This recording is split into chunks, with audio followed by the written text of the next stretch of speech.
Kogilu layout ಜನರ ತೆರವು case ವಿಷಯವಾಗಿ 26 ಜನರಿಗಷ್ಟೇ ಮನೆಯನ್ನ ಕೊಡಬಹುದು ಅಂತ ಹೇಳಿ ವಸತಿ ಸಚಿವ ಜಮೀರ್ ಅಹಮದ್ ಖಾನ್ ಹೇಳಿಕೆಯನ್ನ ಕೊಟ್ಟಿದ್ದಾರೆ.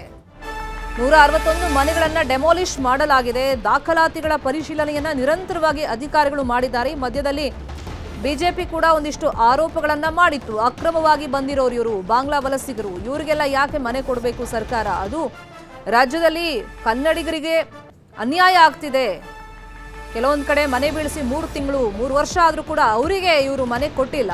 ಸೊ ಇಲ್ಲಿ 15 ದಿವಸದೊಳಗೆ ಮನೆ ಹೆಂಗೆ ಕೊಡ್ತಾರೆ ಅಂತೆಲ್ಲ ಒಂದಿಷ್ಟು ಆರೋಪಗಳನ್ನು ಮಾಡಲಾಗಿತ್ತು. ಆಕ್ರೋಶ ಕೂಡ ವ್ಯಕ್ತವಾಗಿತ್ತು. ಸರ್ಕಾರ ಕೂಡ ಒಂಥರ ಇಕ್ಕಟ್ಟಿನ ಪರಿಸ್ಥಿತಿಗೆ ಸಿಲುಕಿಬಿಟ್ಟಿತ್ತು. ಕೇರಳ ಮಧ್ಯಪ್ರವೇಶದಿಂದಾಗಿ 161 ಮನೆಗಳನ್ನು ಡೆಮಾಲಿಷ್ ಮಾಡಲಾಗಿದೆ. ಹೊರಗಿನವರಿಗೆ ಯಾವ ಕಾರಣಕ್ಕೂ ಮನೆ ಕೊಡಲ್ಲ. ಸ್ಥಳೀಯ 26 ಜನರಿಗಷ್ಟೇ ಮನೆ ಅಂತೇಳಿ ಜಮೀರ್ ಹೇಳಿದ್ದಾರೆ. ನಿನ್ನೆ ಕೃಷ್ಣ ಬೈರೇಗೌಡರು ಫೋನ್ ಮಾಡಿದ್ರು, ಈ ಥರ ಡಾಕ್ಯುಮೆಂಟ್ ವೆರಿಫಿಕೇಶನ್ 26 ಜನಗೇನೋ ಆಗಿದೆ ಅಂತ. ಇನ್ನು 26 ಜನಕ್ಕೆ ಇವತ್ತೇನೋ ಮನೆ ಕೊಡ್ಬೋದು. 26 ಜನಕ್ಕೆ ಏನಕ್ಕೆ ಡಾಕ್ಯುಮೆಂಟ್ ವೆರಿಫಿಕೇಶನ್ ಆಗಿ ಈಗ ಎಲ್ಲರದು ಡಾಕ್ಯುಮೆಂಟ್ ವೆರಿಫಿಕೇಶನ್ ನಡೀತಾ ಇದೆ. ಎಲ್ಲರಿಗೂ ಗೊತ್ತಿರೋದೇ ವಿಚಾರ. ಟೋಟಲ್ 261 ಮನೆಯಲ್ಲಿ 161 ಮನೆಗಳು ಡೆಮಾಲಿಷ್ ಆಗಿದೆ. ಅಪ್ಲಿಕೇಶನ್ಗಳು ಜಾಸ್ತಿ ಬಂದಿದೆ. ಅಪ್ಲಿಕೇಶನ್ ಹಾಕೋರಿಗೆಲ್ಲ ಮನೆ ಕೊಡೋಕ್ಕಾಗಲ್ಲ.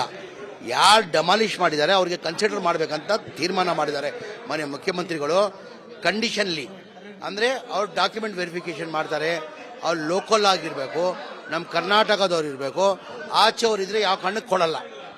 ಆಚೆಯವ್ರಿಗೆ ಯಾವ ಕಾರಣಕ್ಕೆ ಕೊಡಲ್ಲ. ನಾವು ಲೋಕಲ್ ಆಗಿರೋಗು ಕರ್ನಾಟಕದವ್ರು ಇರಬೇಕು. ಈಗ 1 lakh ಹೌಸಿಂಗ್ ಸ್ಕೀಮ್ಗೆ ನಾವು ಮನೆ ಕೊಡಬೇಕಾದ್ರೆ ಅವ್ರು 5 ವರ್ಷ ಇಲ್ಲಿ ವಾಸ ಮಾಡಿರಬೇಕು, ಬೆಂಗಳೂರು ಸಿಟಿಯವರು.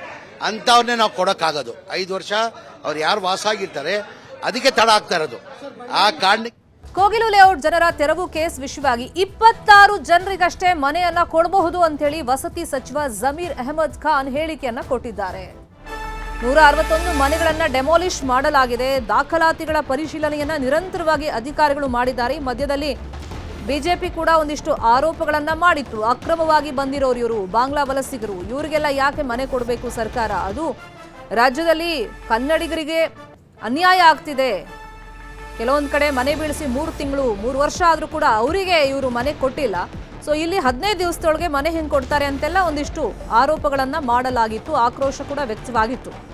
ಸರ್ಕಾರ ಕೂಡ ಒಂಥರ ಇಕ್ಕಟ್ಟಿನ ಪರಿಸ್ಥಿತಿಗೆ ಸಿಲುಕಿಬಿಟ್ಟಿತ್ತು. ಕೇರಳ ಮಧ್ಯಪ್ರವೇಶದಿಂದಾಗಿ 161 ಮನೆಗಳನ್ನು ಡೆಮಾಲಿಷ್ ಮಾಡಲಾಗಿದೆ. ಹೊರಗಿನವರಿಗೆ ಯಾವ ಕಾರಣಕ್ಕೂ ಮನೆ ಕೊಡಲ್ಲ. ಸ್ಥಳೀಯ 26 ಜನರಿಗಷ್ಟೇ ಮನೆ ಅಂತೇಳಿ ಜಮೀರ್ ಹೇಳಿದ್ದಾರೆ. ನಿನ್ನೆ ಕೃಷ್ಣ ಬೈರೇಗೌಡರು ಫೋನ್ ಮಾಡಿದ್ರು, ಈ ಥರ ಡಾಕ್ಯುಮೆಂಟ್ ವೆರಿಫಿಕೇಶನ್ 26 ಜನಗೇನೋ ಆಗಿದೆ ಅಂತ. ಇನ್ನು 26 ಜನಕ್ಕೆ ಇವತ್ತೇನೋ ಮನೆ ಕೊಡ್ಬೋದು. 26 ಜನಕ್ಕೆ ಏನಕ್ಕೆ ಡಾಕ್ಯುಮೆಂಟ್ ವೆರಿಫಿಕೇಶನ್ ಆಗಿ ಈಗ ಎಲ್ಲರದು ಡಾಕ್ಯುಮೆಂಟ್ ವೆರಿಫಿಕೇಶನ್ ನಡೀತಾ ಇದೆ. ಎಲ್ಲರಿಗೂ ಗೊತ್ತಿರೋದೇ ವಿಚಾರ.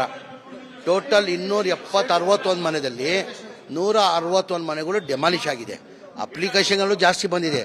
ಅಪ್ಲಿಕೇಶನ್ ಹಾಕೋರಿಗೆಲ್ಲ ಮನೆ ಕೊಡೋಕ್ಕಾಗಲ್ಲ. ಯಾರು ಡೆಮಾಲಿಷ್ ಮಾಡಿದ್ದಾರೆ ಅವ್ರಿಗೆ ಕನ್ಸಿಡರ್ ಮಾಡಬೇಕಂತ ತೀರ್ಮಾನ ಮಾಡಿದ್ದಾರೆ ಮನೆ ಮುಖ್ಯಮಂತ್ರಿಗಳು. ಕಂಡೀಷನ್ಲಿ ಅಂದರೆ ಅವ್ರು ಡಾಕ್ಯುಮೆಂಟ್ ವೆರಿಫಿಕೇಶನ್ ಮಾಡ್ತಾರೆ. ಅವ್ರು ಲೋಕಲ್ ಆಗಿರಬೇಕು, ನಮ್ಮ ಕರ್ನಾಟಕದವ್ರು ಇರಬೇಕು. ಆಚೆಯವ್ರಿದ್ರೆ ಯಾವ ಕಾರಣಕ್ಕೆ ಕೊಡಲ್ಲ.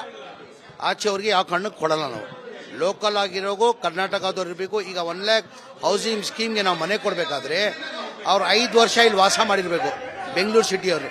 ಅಂಥವ್ರನ್ನೇ ನಾವು ಕೊಡೋಕ್ಕಾಗೋದು. 5 ವರ್ಷ ಅವ್ರು ಯಾರು ವಾಸ ಆಗಿರ್ತಾರೆ ಅದಕ್ಕೆ ತಡ ಆಗ್ತಾ ಇರೋದು. ಆ ಕಾರಣಕ್ಕೆ